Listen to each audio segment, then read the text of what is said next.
Mr. J, I advise po na magpahinga ka muna ng at least 3 months sa trabaho. Kasi baka lumala po yung kondisyon niyo, matuluyan kayo sa stroke. Buti na lang po, mild stroke lang po yung nangyari sa inyo. Sorry, Dok, ha? Sasapaw lang ako konti. Tama ba yung narinig ko? 3 months? Hindi siya magtatrabaho? Yes, ma'am. Kasi po, the reason kung bakit na mild stroke ang asawa niyo ay dahil sa over-fatigue. Kailangan niya po ng pahinga. Kung Ma'am, hindi siya po magpapahinga, matutuluyan po siya at may stroke talaga yung asawa niyo. hindi pwede, ma'am. Siya lang yung nagtatrabaho sa amin eh. Ako, asawa ko, ayoko magtrabaho. Ayoko mapagod. Dapat siya lang yung magtrabaho para sa amin. Ma'am, mawalang galang na po, pero kitang-kita naman na fit po kayo magtrabaho. Wag niyo naman pong abusuhin yung katawan ng asawa niyo. Kung gayon, 3 months, sana mamatay na lang tong asawa ko kaysa magsakripisyo ako magsilbi dito. Sige na yan. Kaka na yan. Grabe naman po kayo magsalita sa asawa niyo, ma'am. Bakit? Nagsasabi lang ako ng totoo. Kaysa mapagod ako kakasilbi dito. Anyway, Mr. J, kung meron po kayong ibang kamag-anak na pwedeng mag-alaga sa inyo, mas mabuti po kaysa matuluyan kayo sa asawa niyo. Sige Wala! po. Walang ibang kamag-anak! Sige, Mr. J, marami pa akong pasyente na dapat asikasuhin. Bibigay ko na lang po yung reseta sa inyo mamaya. Sige, Dok. Pasensya na po sa nangyari, ha? Wala pong problema. Basta advice ko lang po, magpahinga kayo ng mabuti, ha? Sige po, mauna na ako. Hoy, walang magpapahinga. Magtrabaho ka. Kadrama ka lang eh. Ano, gusto mo? Yung kamag-anak? Yung magsilbi sa'yo? Ano yung papakain natin dun? Ano yung susweldo natin? Wala ka nang trabaho, di ba? Ako ayokong magtrabaho. Ayokong magkaroon ng paltos tong kamay ko. Kaya tumayo ka dyan. Alis na tayo dito. Uwi na tayo. Wala tayong pambayad. Ipagamot-gamot pang pareseta. Tumayo ka dyan, ha? Huwag kang palumpo-lumpo. Kukunin ko yung wheelchair mo. Tayo na, tayo! Ano pang hinihintay mo?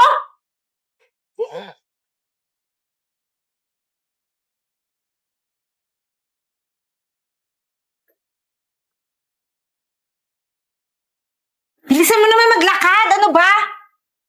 Bagal-bagal eh. Pagod na ako sa'yo kanina pa eh. O, anong nangyari dyan? Ayan, sabi ng doktor na mild stroke daw. Ewan ko ba? Baka naman drama-drama lang yan. Jay, pahinga mo ng 200. May pupuntahan lang ako. Pasensya ka na, ha? Pero, wala akong maibibigay sa'yo, eh. Kasi, simula ngayon, kailangan na natin magtipid. Kasi hindi na ako makakapagtrabaho. Hoy! Anong tipid-tipid sinasabi mo? Yan sa kakatipid natin, hindi tayo nakabili ng wheelchair mo.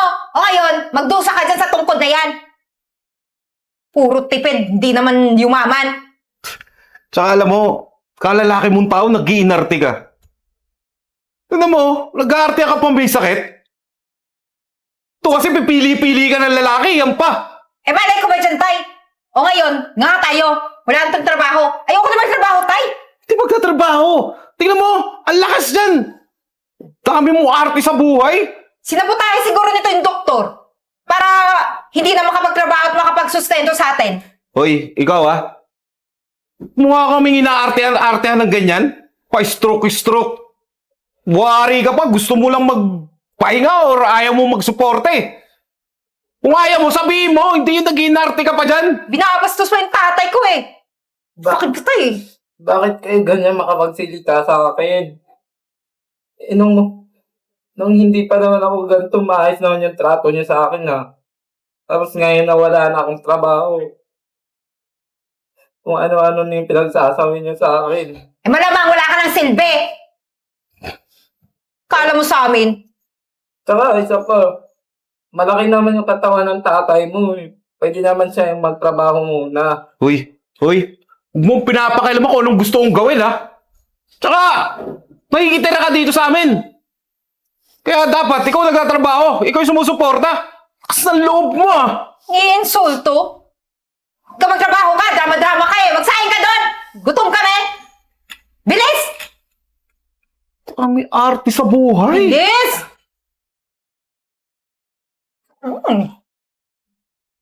Uy, ikaw pagsabihan mo yung asawa mo, makaka-bad trip kayo? Leche. Tiak.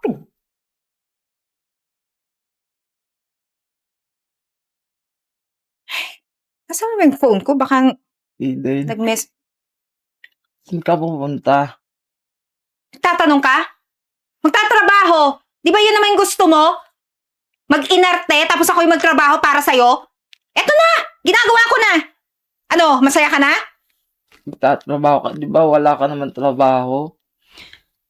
Kaya nga, magtatrabaho na ako. May in-applyan ako. Natanggap ako.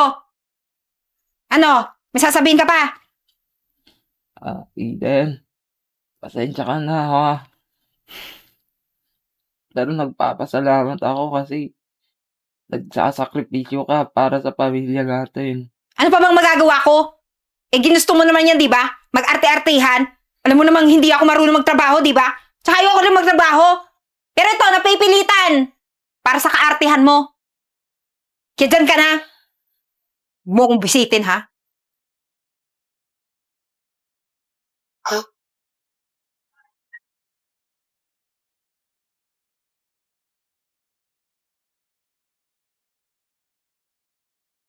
Salamat, ha?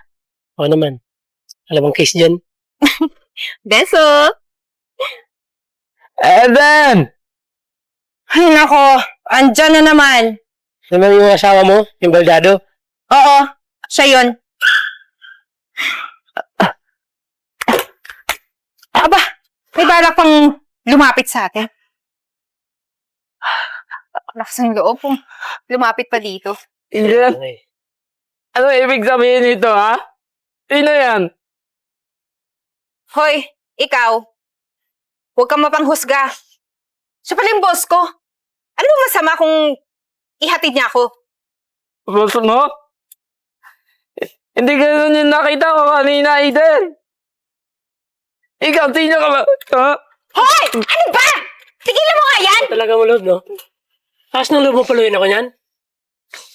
Hindi mo abot, no? Paano mo maabot? Eh, nangungulot yung kamay mo. Ikaw, gumagawa ka lang ng iskandalo eh. Pinapahiya mo pa ako sa harap ng boss ko?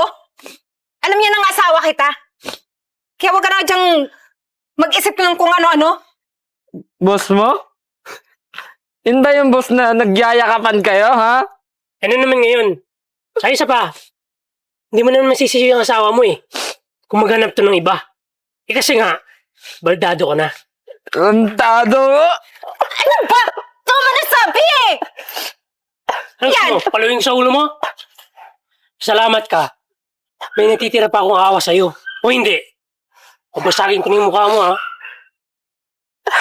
Magtanda ka ha? Huwag ka nga dumikit sa sasakyan ng boss ko. Magagasgasan yan eh. Huwag kang dumikit sabi yan. Ganyan ka lang! Huwag mo akong hawakan! Ito! Pa! Oh, paano ba yan? Sundin na lang kita next week, ha? Sige. Muna na ako, ha? Kiss nga. Sige na.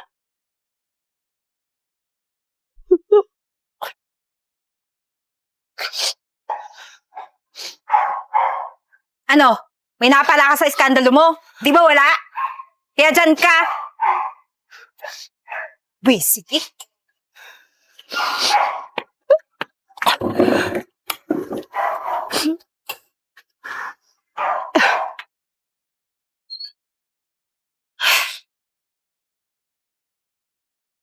Ay.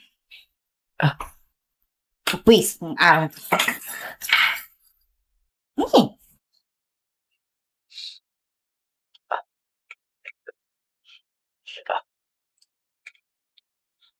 Ano? Masaya ka sa ginawa mo, ha? Eden, ano ba talagang klaseng trabaho yung pinasok ko, ha? Ano, ikaw huwag ka nga maraming tanong. Ano, pagbibintangan mo pa ako, ha? May mali naman talaga sa nakita ko kanina eh. Masisisi mo ba ako, ha? Ang mabuting gawin mo, magpasalamat ka sa akin. Kasi may trabaho na ako. Tingnan mo, may silbi na ako. Ikaw, anong silbi mo dito? Ha? Nagpapahinga? Nagpapalaki ng katawan? Ano? May isusumbat ka pa sa akin? Wala, di ba? Kung ganun din lang na yung gagawin mo, mas mabuti bang huwag ka na lang magtrabaho. Ano kakainin natin dito? Nga nga tayo lahat! Hoy, hoy, hoy! Ba't pinapagalitan mo yan ako? Ha? Sinisigawan mo? Pinagsasabihan ko lang si Eden pa. Nagtatanong lang ako. Eh kasi tayo ito, hinatid ako ng boss ko. Eh pinahiya pa ako sa harapan nun. Gusto mong saktan. Eh, sira pala ulo mo eh. Nagtatrabaho na nga yung asawa mo. Pag-iisipan mo pa na masama. Kapal naman na mukha mo pa. Para pagsabihan ako ng ganyan. Eh di ba nga, dito, palamunin ka lang din naman, ha? Ako palamunin? Ha? Baka ikaw. Tiyan mo yung kalagayan mo. Palamunin ka rin naman ah. Baka nakakalimutan mo pa. Noong mga panahong wala pa akong sakit, ako yung bumubuhay sa'yo. Ang laki-laki ng katawan mo, hindi ka marunong magtrabaho. Uy, ikaw ha? Tama na ha? Yan na lang laging bunga ng bibig mo eh. Inuunsulto mo yung tatay ko eh. Bakit, Eden, ha? Totoo naman yung mga sinasabi ko, eh. Tsaka isa pa, baka nakakalimutan nyo. Bahay ko to. Kaya wala kayong karapatan na insultuhin at lait-laitin ako dito sa bahay ko. Bahay mo? Baka nakakalimutan mo. Anak kong gumagastos dito. Kaya bahay na namin to. Tama. Ikaw wala ka ng silbi. Para maraming sinasabi.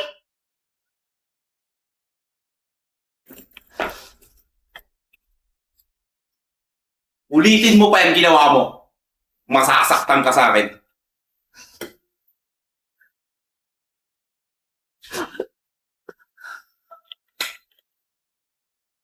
Dali lang.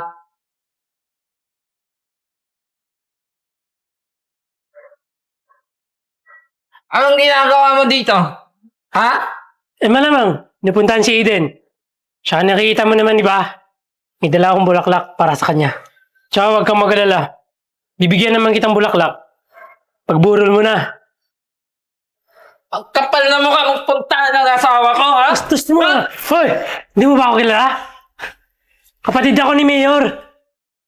Saka sa susunod, pag kinakausap mo ko, dapat yung mahinahon, ha? Hindi yung pasigaw-sigaw ka. Wala akong pakialam kay kapal! Ano nangyari dito ha? Kasing asawa mong baldado, kung ano nung pinagsasabi, oh, napakabastong ka usap, eh. Hoy, ikaw ha? Kung pinagsasalita ng ganyan si Francis, boss ko yan. At isa pa, huwag mo yung kakalabanin. Boss? Kasi makikita mo yung hinahanap mo. Boss? Ha?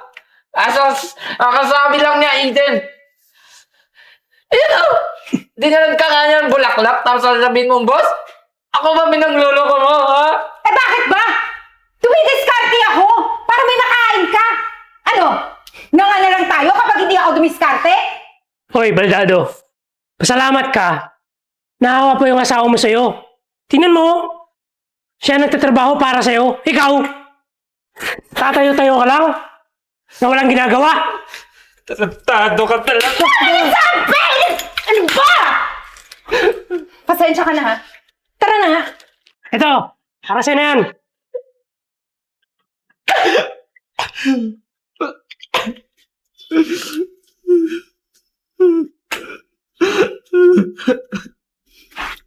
Babe, ba't tayo na dito? Di ba bahay niyo to? Eh, nakakasama na kasi pag sa mall tayo lagi. Siya gusto magpahinga sa bahay. Eh, alam ko naman, may pangailangan ka din eh. Kasi yung asawa mo, may nanay. Ito naman. Gets ko na anong gusto mo. Ah, tara na. Tara. O babe, puso na.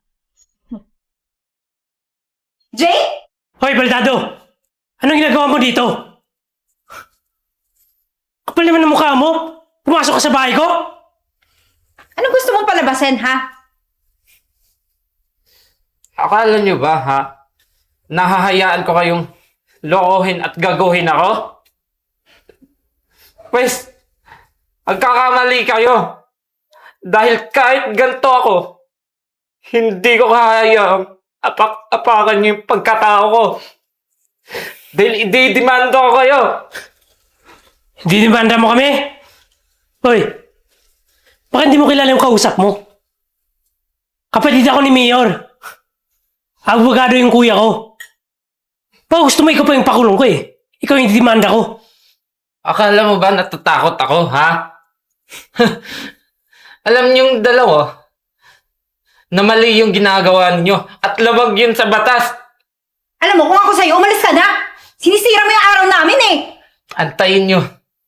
Dahil paparating na yung abogado ko. Tinakot pa tayo sa abogado niya. Kaya, Ayun na pala si Mayor. oh, kuya, dito ka pala. Sige na, mabuo kayo. Good morning, Mayor. Nga pala kuya, ito kasing baldado na to, pumasok sa bahay na hindi nagpapaalam. Di ba may kaso to? Trespassing? Tsaka kuya, may papasikaso ako sa'yo.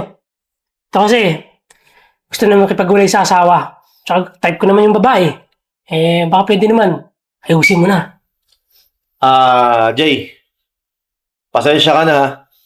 May kausap lang ako sa kwarto kanina. Magkakilala kayo? Francis, di ba alam mo na mayor ako? Siyempre itong taong to lumapit sa akin. May problema. Yung asawa daw niya, may kabit. Paano hindi maghahanap ng kabit to? Eh, tingnan mo naman oh, yung asawa. Wala nang trabaho. Eh, paano niya nang bubuhayin yung asawa niya? Ha? So, ibig sabihin, Francis, ikaw pala yung kabit ng asawa nito? Eh, malamang.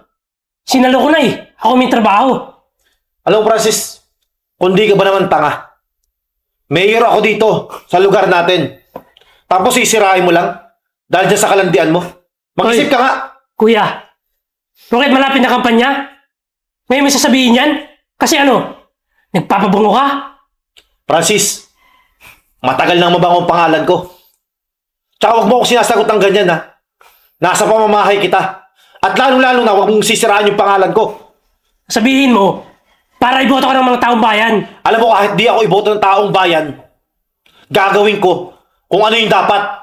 Baka nakakalimutan mo, Francis. Dating abogado ako. At sisiguraduhin ko sa inyong dalawa na makukulong kayo. At isa pa, Jay. Pasensya ka na. Pero hindi ako yung hahawak ng kaso mo. Dahil mayor ako. Pero sisiguraduhin ko sa'yo na bibigyan kita ng magaling na abogado. Mayor, huwag niyo pong gawin yan. Jay, mawa ka sa akin. Magsasorry naman ako sa'yo eh. Sige na, magkikipagbalikan naman ako sa'yo. Hindi na, Aiden. Hindi ko na kailangan yung sorry mo. Ikaw, Francis, kapatid pa naman kita. Hindi ka na naawa sa tao. Ha? Alam nyo, wala na tayong magagawa. Kung gusto nyo, humanap kayo ng magaling na abogado nyo. At saka isa pa, Jay. Di ba nasabi mo sa akin na itong asawa mo at yung tatay niyang pabigat sa bahay mo, eh minamaltrato ka. Sige, ganito. Kung ayaw nilang umalis, sabihin mo sa akin at dadagdagan ko sila ng kaso na trespassing. Mayor, wag po. Wala na kaming ibang matutuluyan. Jay, wag sabihin mo si Mayor. Wala na akong magagawa, Aiden. Buo na yung desisyon ko. Tama lang yan sa'yo. Sorry Eden ha. Pwede ka lang umalis sa bahay ko. O Eden, ano pang ginagawa mo? Umalis ka na. Tsaka ikaw Francis, ayoko na makikita yung pagbumukha mo ha. Ayaw kung masisira yung pangalan ko dahil dyan sa pinagkagawa mo. Umalis ka na! Tandaan mo kuya, simula ngayon, di na tayo magkapatid. Talagang di na tayo magkapatid. Dahil wala akong kapatid. Nasira ang ulo. Hindi ba naman po kumatol sa may asawa? Mayor, maraming salamat po. Maraming salamat po kasi kahit kapatid niyo po yung kalaguyo ng asawa ko, tinulungan niyo pa rin po ako. Alam mo Jay, gagawin ko lang yung tama. Huwag kang mag-alala. Akong bahala sa'yo. Maraming salamat po ulit.